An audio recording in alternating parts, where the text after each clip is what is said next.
Senator Charles Perry is here with us to provide remarks to conclude the Texas Alliance for Water Conservation 10th Annual Field Day. Charles Perry is a practicing CPA from Lubbock who was first elected to the Texas Senate in 2014 after serving 2 terms as a Texas House of Representatives elected official. A lifelong West Texan, Perry is a movement conservative seeking to reduce waste and inefficiencies in government.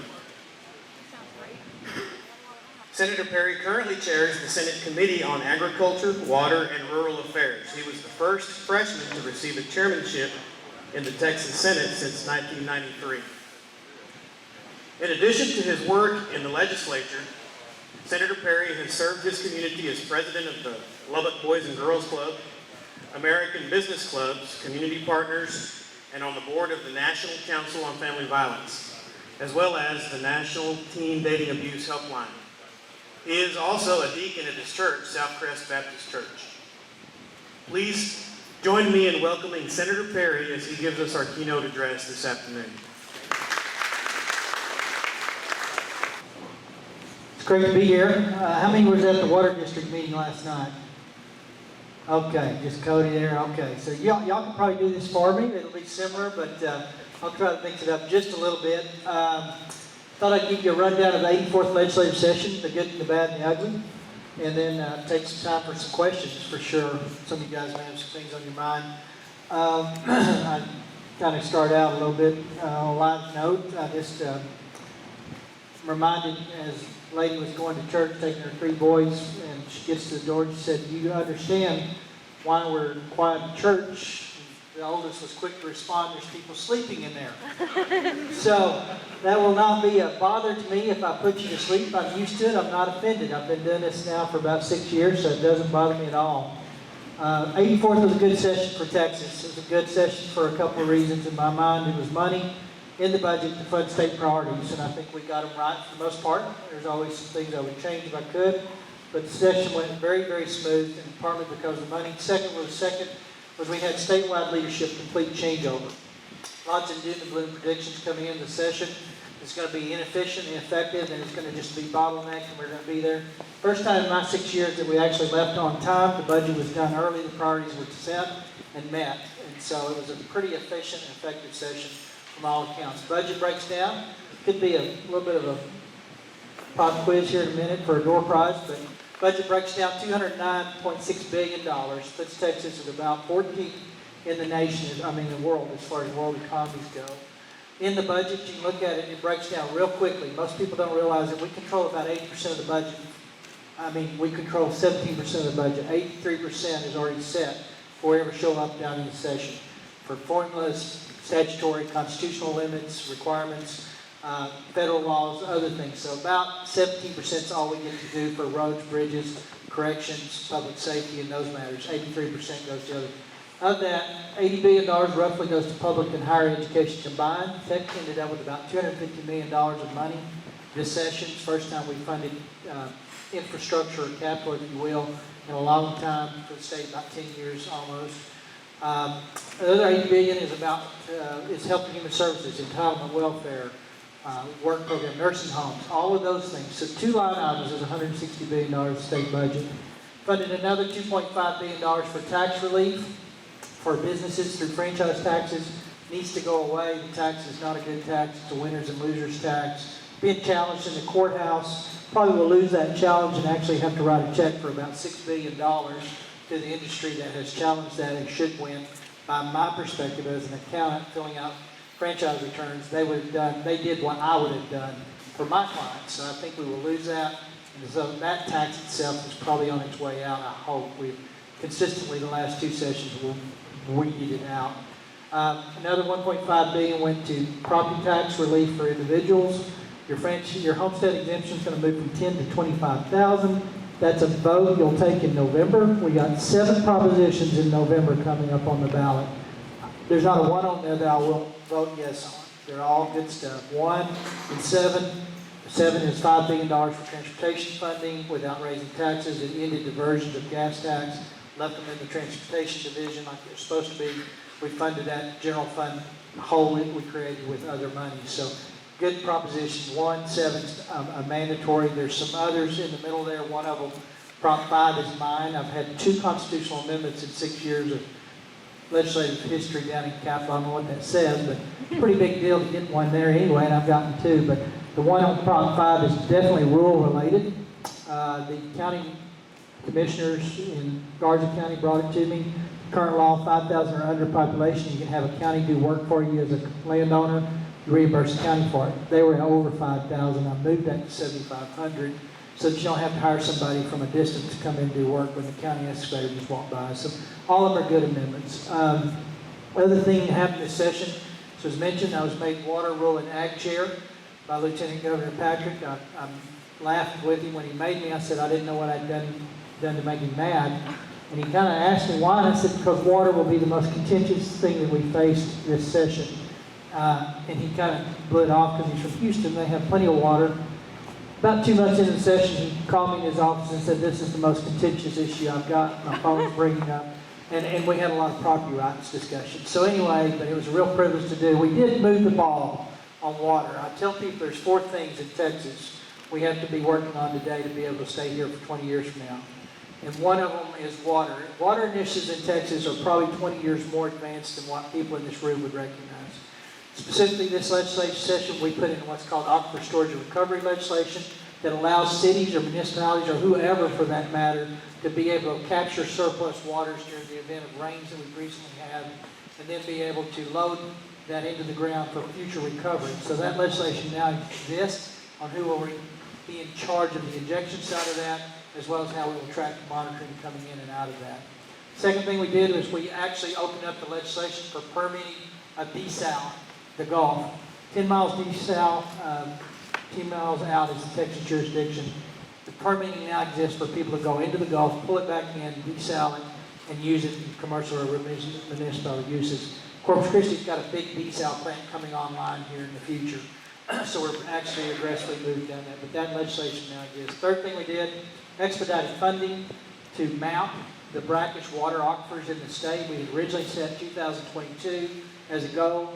We put the money in the budget to move the 4 major brackish aquifer systems to be mapped and done before 216's out. So we'll literally go back into the session with the geology of the brackish water aquifers, and they will become a major source of water in Texas going forward. So 3 big things that I think you'll see big muscle moves and move us down the road on water. So very happy about water. Second thing we've got to fix in Texas, in this country too, I mentioned that Health and Human Service budget, $80 billion, indigent health care, nursing home. We've got to revamp that system from the ground up. We've got to start with the baseline instead of the top-down bureaucracy.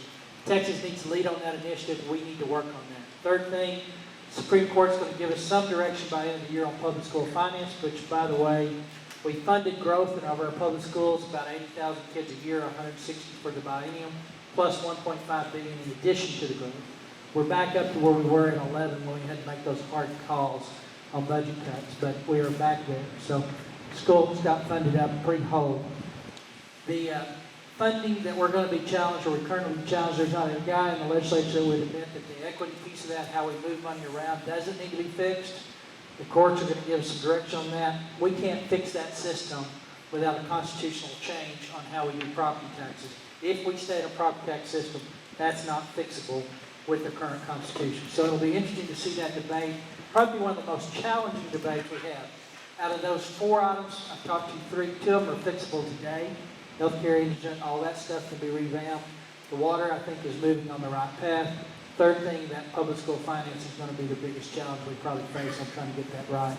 Fourth thing, something you guys are all familiar with and have dealt with, is WOTUS, Waters of the United States.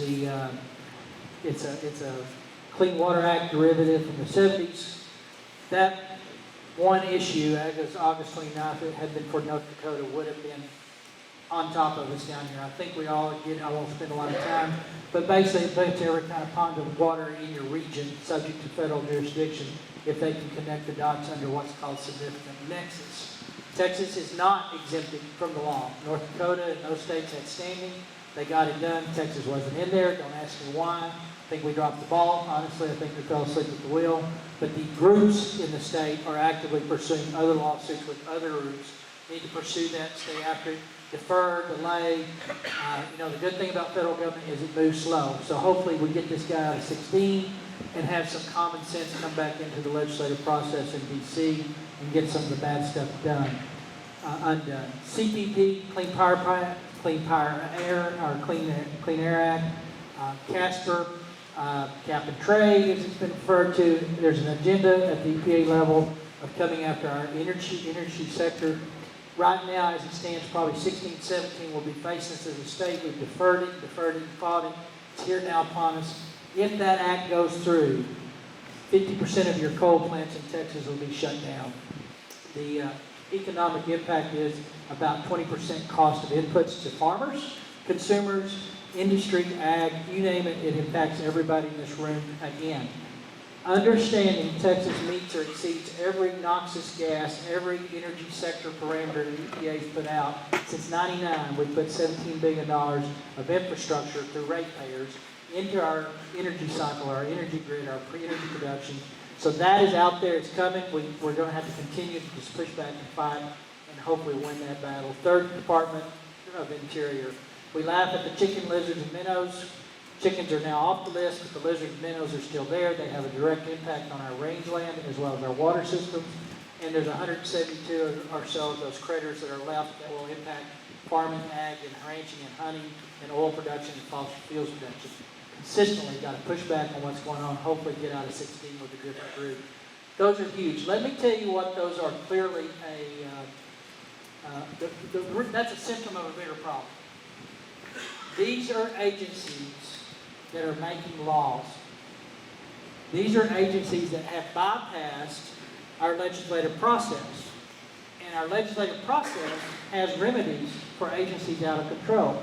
And for whatever reason, it's beyond me, our federal guys have chose to ignore agencies making laws.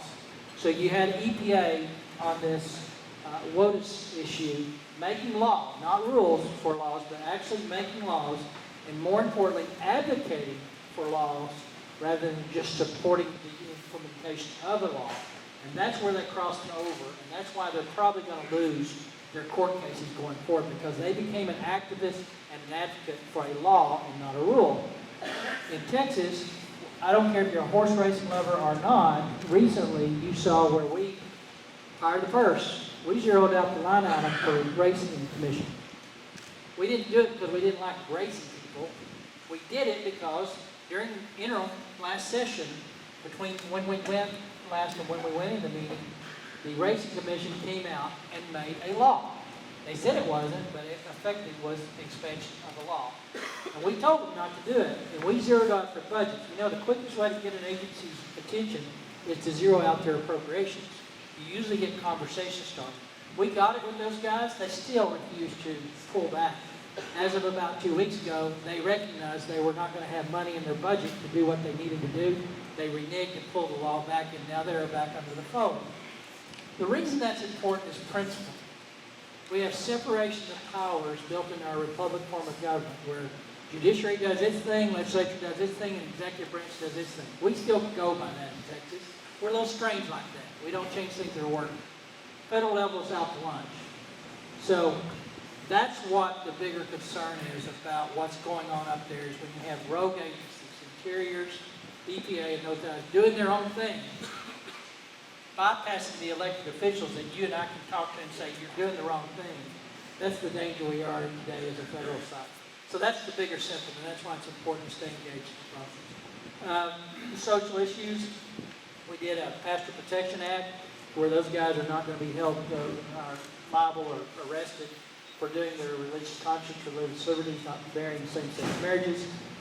We will be challenged to do more in that area with business owners, and those things in the next session. It's not going away. Pro-life legislation, I carried the Senate bill on the biggest pro-life bill this session. Very successful session for me personally. I don't go down there to be personally successful, but I think most of my legislation was relevant to rural and ag in my 51 counties. I've got a district that goes from Childress to Junction, from Monahans to Eastland. so I carry a pretty big area. But 27 individual filed, my individual bills got to the governor for signing. Another 35 House-sponsored bills came over that I picked up and got over. So about 62 bills, which was a pretty productive session for all people, but for a freshman it was pretty good. And most of them were related to private property rights or something that was affected rural, or there's some bigger picture out there that was affecting people. So it was a good session. The other thing I'll leave you with, and I'll take some questions. Everything we do is temporal, unfortunately, in this society we live in. And people start seeing barrel price down in the 40s, and sky's falling, Chicken Little's some coming, and everything's over with. Our state budget figured $64 a barrel for the next biennium, which begins September. If you go back to January to July, we've averaged $60 a barrel. So we're not at 64, but we're not at 20 either. So just keep in perspective that this too shall pass. Now, what it does mean, $64 is what we want to be at coming into the next session and kind of staying up there a little while and moving forward on that level. If it were to stay protractedly decreased a long period of time, we've got surplus dollars coming into the next session from a carryover. I say surplus, we've got dollars we can spend to mitigate the downslide. 86 session would be the problem, but history says 2 years of a depressed barrel price. Typically doesn't happen. The wild card in that is the Iran agreement. This Iran-Contra agreement, not Contra, well that's this Iraq deal. The wild card in that is if everything is projected and it does get signed in and go into law, there will be an additional surplus of oil hit the market. That could push us down into that 25, 30 barrel range. How long that stands, it's dependent on their people going hungry. They go hungry, then maybe they don't do it.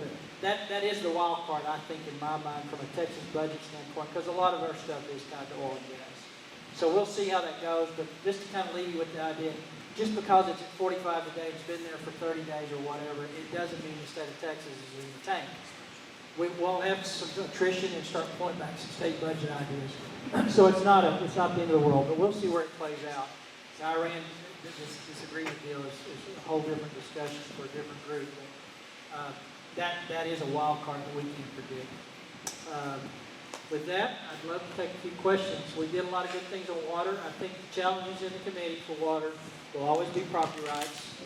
Will always be, I think they'll come into surface rights, not the groundwater as much. I think we'll consistently see people trying to move water from one basin to another on the surface. And that is a challenge that current law does allow for that, but you're transferring rights. You go from senior to junior. That's the current law. There's a lot of people want to go senior to senior. But if I'm a senior below, I just got taken advantage of. So therein lies the dynamics. Oil and gas industry is continuing to push for allocations and some of their stuff. And I hear it once, I hear it 100 times. We've got to look like oil and gas. Water's not oil and gas. There is some principles there that probably have application. But water is different in this respect. You can live without your car running. You can't live without water. So we've got to be very cautious as we move through those debates. But we'll consistently see those things recur. Conservation is huge. It's the cheapest thing we can do. It's the cheapest thing we can do as cities. It's the cheapest things we can do as farmers. It's conserve what we've got. At the end of the day, though, to have 40 million people come into this state in my lifetime, we have to develop new and more resources, plain and simple. And we are absolutely moving on that in a big way. So, questions? Yes, sir. You mentioned desalination. Talk about that. Okay. His question was desalination. We put in the legislation to permit for companies that want to go into the Gulf. Our jurisdiction stops at 10 miles. Feds pick it up at that point. So up to 10 miles out, we can go out and pull it in. There's companies that are already ready to go. There's a pipeline that's being discussed in engineering studies. So that's what the desal did. Now the brackish side of that is something that's 2.7 billion acre feet supposedly inside the Texas borders. We don't know how much is usable. We don't know how much we can recover efficiently. But those things are already happening today. The oil and gas industry has been a wizard at portable platforms that can do thousands of gallons a day by just tapping into the brackish and using it on the wells and cleaning it up. So that's really pretty far. So that's one aspect I see as for my small municipalities. If you're a 1 million gallon a day user, and your surface water's dried up, the reservoir no longer exists, and the aquifer system that's there is good, but it's not unlimited, then you got brackish aquifers in the area that you could pull from, those portable units, those platforms that where you can literally start your day with more brackish water being cleaned up and put into this one. I see that as a big item for interim studies. But the desal process is affordable on the desalination itself. The cost is the lift cost, depending on how far you pull it in or the pipeline to get there. And the bigger challenge that I think we're finally kind of making ground on was the byproduct. For years, you know, people would say, well, we can do it, and it's $10 a thousand. Well, you can get desal water now from 4 to 7. Well, some municipalities are paying more than that per thousand. So we're economically can do the process. El Paso's doing it, Israel's doing it, a lot of people are doing it in the oil and gas industry. But the challenge was, what do you do with the salinity after the fact? There are commercial uses now. Some of these companies have figured out that they can heat it, dry it, and block it. They become salt blocks, they become commercial uses. It can be an energy source for certain areas. So they are finally gotten over that hurdle. The challenge in my mind with the Gulf, because we haven't got the science yet, and I'm going to be pretty hard on it. I'm not a tree hugger, I'm a good steward. And by that I mean, they're talking about taking the byproduct and pushing it back out into the Gulf, out far enough, diffusing it in a big area with stream and stuff. So if we're not careful, the salinity of that will create a dead zone. And so those are the things that I think that we just have to have right before we flip the RO back out and flood an area. Now, 10 miles out is a long ways out, but you know, if you're taking 40%, Dead Sea's like 27%. Average seawater, I think, is around 3%, maybe. You want to make sure you don't kill an area, and that's going to be the challenge, I think. But they'll get there, and I think they'll find commercial uses if they can't send it back out for it that makes sense. About 95% of our water is dependent upon rain. What I mean by that, even if it's an aquifer, it depends on rain to restore it. So, I mean, we are still very much dependent on looking to the heavens and asking. So that's the best plan we actually have. So it's a scary thought when you put it into those numbers. Other questions? Man, y'all are an easy bunch. Or either y'all are full and ready for a nap. Yes, sir. One of our concerns, I think, that we get is with the urban populations increasing, east about 35 and whatnot, agriculture's kind of slipping as far as representation in the legislature. Obviously, you're there, you're representing the area. Sounds like you've done a lot of good. But how does the rest of the climate as far as support agriculture kind of accomplish? The question is rural versus urban, pretty much at its core. And as a legislator, east of I-35, and I always use this example, Harris County, Texas, Houston, Texas, 25 reps, House reps. There's 16 of us east in total. So we are outnumbered. We do work together well. So that's the good thing, they don't. So as long as those guys can't get along in the urban areas, we get along well. We are very much in control of the voting block. And people come to us because they need that coalition. And we work well on the issues because everybody has the same issues. So first of all, you got to have the right people that understand that even though philosophically, me and this guy over here may disagree, but if he lives out in my area, we're talking water, rural ag, rural healthcare, those kind of initiatives, we got to band together. And we got to stay together. We do a good job on it. Second thing is, it's an education issue. This sounds so silly, but the more I can get a Houston representative or senator to come to Lubbock, Floyd, and see what we got out here, they all walk away in awe. They really do. They're like, oh, I thought y'all just got utilities last week. I mean, truthfully, running water is something that in their mind didn't happen. So I've never had one that I didn't come out here, that when I had him back in session and something came up, I'd say, do you remember when we drove from, Brownfield to Lubbock? And he was like, are we there yet? And I said, this is short now. That the vastness of it, and that we're talking healthcare here versus just a clinic there. He said, I remember. So the key is to get those guys out. And always remember, a lot of those guys, and a lot of young guys now, under 40, they've never been outside the county that they were born in, which is Harris County or wherever.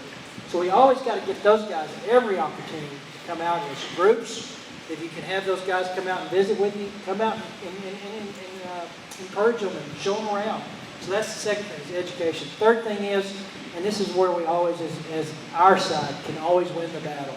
Oil and gas and ag products are our biggest exports out of this state.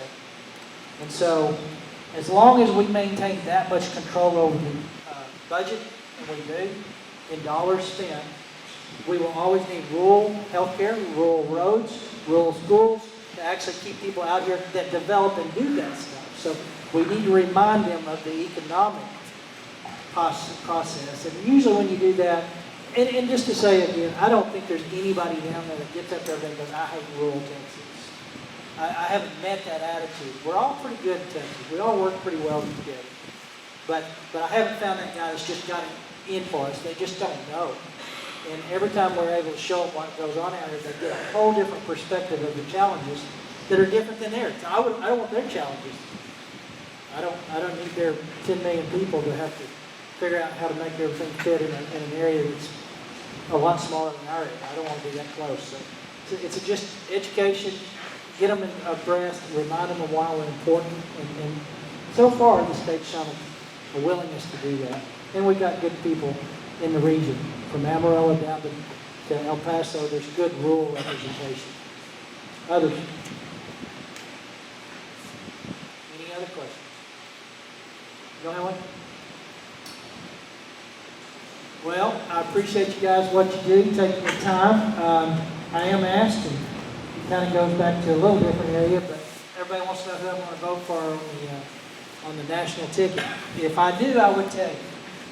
I don't know, but I think you have a right to know how I think and why I think what I do if you're going to put me in a place to make decisions for you. I honestly don't know who that person is.